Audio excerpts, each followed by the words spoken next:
ಅಧಿಕಾರಿ ವರ್ಗದವರು ಹಾಗೂ ತಾಲೂಕಿನ ದಂಡಾಧಿಕಾರಿಗಳು ಹಾಗೂ ಕಾರ್ಯನಿರ್ವಹಣಾಧಿಕಾರಿಗಳು, ಡಿಸಿಸಿ ನಿರ್ದೇಶಕರು, ಎಲ್ಲ ನಮ್ಮ ಕೈವಾರ ಅನ್ಯಾಯಗಳು, ಎಲ್ಲ ನನ್ನ ಬಂಧುಗಳು ಬಂದು ಇವತ್ತು ಒಂದು ಸರಳ ರೀತಿಯಲ್ಲಿ ಇವತ್ತು ಇರೋ ನಮ್ಮೆಲ್ಲ ಹೆಮ್ಮೆಯ ತಾತಯ್ಯ ಇವತ್ತು ನಮ್ಮ ಮಕ್ಕಳಿದ್ದ ಶನಿವಾರ ಬಂದ್ರೆ ನಾವು ಕೈವಾರ ಕೊಟ್ಟೋಗ್ತಾ ಇದೀವಿ.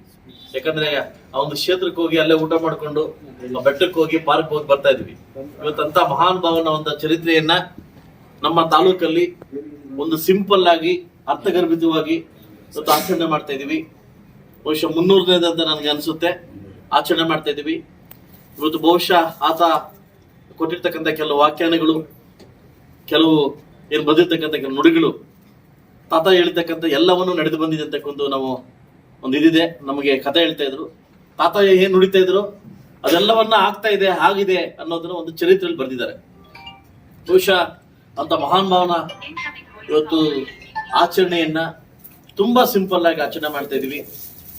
ಸೊ ಮುಂದಿನ ದಿವಸ ದೊಡ್ಡ ಮಟ್ಟಕ್ಕೆ ಇಲ್ಲಿಂದ ಮತ್ತೆ ಮಟ್ಟಕ್ಕೆ ಹೋಗಿ ದೊಡ್ಡ ಮಟ್ಟಕ್ಕೆ ಆಚರಣೆ ಮಾಡ್ಬೇಕನ್ನೋ ಆಸೆ ನಮ್ಗಿದೆ. ಟೈಮು ನಮ್ಗೆ ಕಡಿಮೆ ಇರೋದ್ರಿಂದ ಇವತ್ತು ನಾವು ಸಿಂಪಲ್ ಆಗಿ ಆಚರಣೆ ಮಾಡಿದ್ವಿ. ಬಹುಶಃ ಮುಂದಿನ ವರ್ಷದಲ್ಲಿ ತುಂಬಾ ಮುಂದೆ ನಾವು ಒಂದು ಕಮಿಟಿ ಮಾಡ್ಕೊಂಡು ಆ ಕಮಿಟಿ ಮುಖಾಂತರವಾಗಿ ಅವರ ಅನ್ಯಾಯಗಳಿಗೆ ತಾಲೂಕಿನಾದ್ಯಂತ ಎಲ್ಲರನ್ನೂ ಕರೆಸಿ ಈ ಜಯಂತಿಯನ್ನ ಮಾಡ್ಬೇಕಂತ ನಿರ್ಧಾರ ಆಗಿದ್ದೀವಿ. ಅದರಿಂದ ಈ ಜಯಂತಿ ಬಂದಿರ್ತಕ್ಕಂಥ ಎಲ್ರಿಗೂ ನನ್ನ ಕಡೆಯಿಂದ, ಶಾಸಕರ ಕಡೆಯಿಂದ ಹಾಗೂ ತಾಲೂಕು ಆಡಳಿತ ಕಡೆಯಿಂದ ಹೊಂದಿಸ್ತಾ ನಿಮ್ಮೆಲ್ರಿಗೂ ಅವ್ರ ಆದರ್ಶಗಳನ್ನು ತಗೊಂಡು ಬಹುಶಃ ಅವ್ರು ನಮ್ಮ ಜೊತೆ ಇಲ್ಲದೆ ಇರ್ಬೋದು, ಅವ್ರು ಬಿಟ್ಟೋಗಿರ್ತಕ್ಕಂಥ ಆದರ್ಶಗಳನ್ನ ನಾವು ಮಾಡಿ ತೋರ್ಸೋದು ನಮ್ಗೆ ಅದು ನಮ್ಮ ವ್ಯಕ್ತಿತ್ವ.